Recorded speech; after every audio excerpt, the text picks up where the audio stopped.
युतीकडून बहुचर्चित जागांची यादी जाहीर होणं अपेक्षित होतं, पण अजून झालं नाही. मात्र सिंधुदुर्ग रत्नागिरीमधून नारायण राणे यांना उमेदवारी जाहीर झाली. आता राहिला प्रश्न तो संभाजीनगरचा. आता संभाजीनगरच नाही तर अजून नाशिक आहे, पालघर आहे, ठाणे आहे, आणखी मुंबईच्या काही जागा आहे. अजून बऱ्याचशा जागा ह्या जाहीर व्हायच्या राहिलेल्या आहेत. आणि मला वाटतं तिसऱ्या टप्प्यापर्यंत जागा जाहीर झालेल्या आहे. चौथ्या टप्प्याचं सुद्धा आता लवकरच आज उद्या त्या जाहीर होतील. आणि मला वाटतं की आता ह्या सगळ्या जागा या आज किंवा उद्या जाहीर होतील.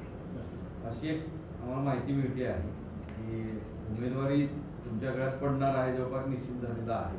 तसा काही तुम्हाला निरोप आलाय किंवा काही शक्यता आहे? मला निरोप वगैरे काही आला नाही, पण आम्ही पहिल्यापासूनच सांगतो की महायुतीचा इथं उमेदवार राहणार आहे आणि आम्ही महायुतीच्या उमेदवारासाठी आम्ही प्रयत्न करून तो उमेदवार आम्ही निवडून आणणार आहे. पहिल्यापासून आम्ही सांगतो, कारण आम्ही कालही स्तंभपूजन केलं, त्याच्यामध्ये सुद्धा सांगितलं की महायुतीचा उमेदवार जो कोणी असतो त्याला आम्ही निवडून आणण्यासाठी आम्ही प्रयत्न.